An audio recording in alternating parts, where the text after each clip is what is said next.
Bismillahirrohmanirrohim. Assalamualaikum warahmatullahi wabarakatuh. Halo anak-anak cerdas, bagaimana kabar kalian hari ini? Ya, alhamdulillah. Bu Dwi selalu berharap kalian dalam kondisi sehat walafiat. Jangan lupa tetap menjaga prokes ya. Tentunya bersama ayah dan bunda kalian sendiri ya. Ya. Alhamdulillah anak-anakku, pada hari ini kita bisa mulai pembelajaran kembali di kelas 5 ini. Ya, harapan Bu Dwi kalian tetap semangat, bertanggung jawab dan disiplin dalam menyelesaikan tugas-tugas yang akan kalian terima dari guru-guru kalian, ya.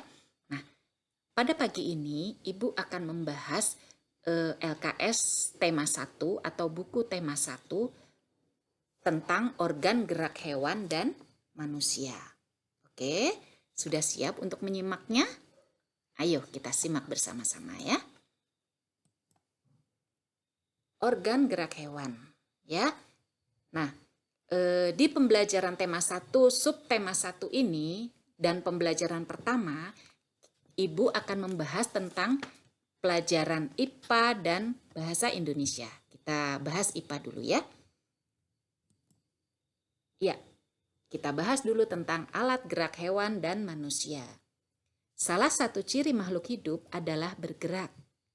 Bergerak merupakan kegiatan berpindah tempat dari satu tempat yang lain ke tempat yang lainnya, ya, atau berubah posisi, baik sebagian maupun seluruh tubuh manusia atau hewan tersebut, ya.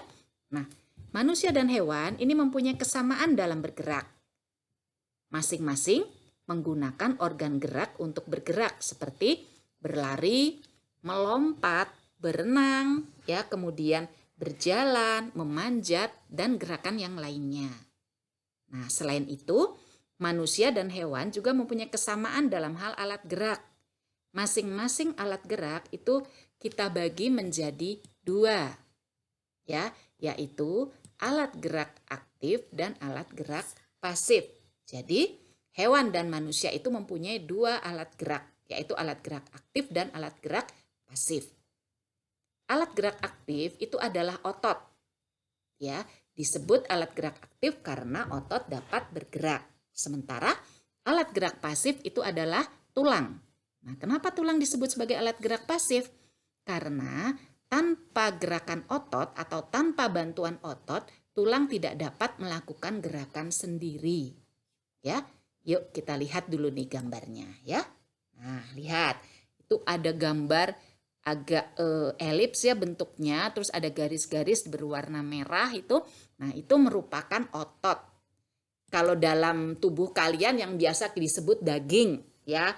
Nah, itu di tangan kalian ada dagingnya, di kaki kalian ada dagingnya, di betis dan sebagainya. Nah, otot ini merupakan alat gerak aktif.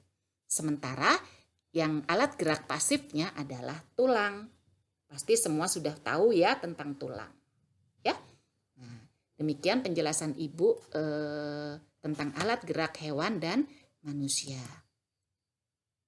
Nah, sekarang tantangan untuk kalian dari penjelasan Ibu tadi, silakan kalian buka LKS kalian tema 1 ya. Halaman 7. Ayo berlatih 1. Kerjakan nomor 1 sampai 3 saja. Ya, setelah selesai, tulis jawabannya di buku tulis kalian. Kemudian kalian foto dan kirim ke WA Bu Dwi, ya. Ya, pasti kalian bisa. Nah, sekarang di materi berikutnya adalah tentang bahasa Indonesia. Di mana dalam bahasa Indonesia ini kita akan membahas kembali tentang ide pokok. Mungkin kalian di kelas 4 sudah belajar tentang ide pokok ya. Sekarang kita kembali mengulang. Nah, sekarang apa itu ide pokok? Nah, sebelum lari ke ide pokok, informasi dalam sebuah buku atau sebuah teks itu disampaikan melalui ide pokok. Ya. Ide pokok adalah inti atau dasar permasalahan suatu teks dalam suatu bacaan. ide pokok dalam teks sering juga disebut pokok pikiran atau gagasan utama karena berisi gagasan dasar penulis. Ya, lalu bagaimana cara menentukan ide pokok? Ada dua cara dalam menentukan ide pokok. Yang pertama, kalian harus membaca teks ya dalam suatu bacaan itu dengan seksama, dengan teliti, secara keseluruhan. Setelah selesai membaca, yang berikutnya adalah kalian mencari kalimat utama dari teks tersebut. Nah, ide pokok ini biasanya kalian jumpai pada kalimat utama. Ya. Nah, sekarang perhatikan, Ibu berikan bacaan, kita baca bersama-sama ya. Gurita. Gurita merupakan salah satu jenis hewan tidak bertulang belakang yang dikenal sebagai hewan yang cerdik dan pintar. Hal ini karena seekor gurita memiliki daya ingat yang cukup kuat.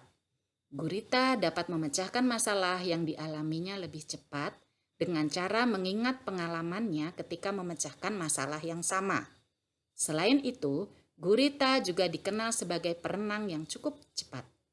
Gurita menggunakan gerakan pendorong jet untuk bergerak cepat dan berenang jarak jauh. Ya, dari bacaan ini atau dari teks ini, mana ide pokoknya? Nah, ini dia ya. Sebelum menentukan ide pokok, cari dulu kalimat utamanya. Kalimat utamanya adalah yang Ibu ketik warna biru, ya, itu merupakan kalimat utamanya. Jadi, ide pokoknya adalah gurita merupakan hewan tidak bertulang belakang yang cerdik dan pintar. Nah, itulah ide pokoknya. Bagaimana anak-anak? Sudah bisa memahaminya?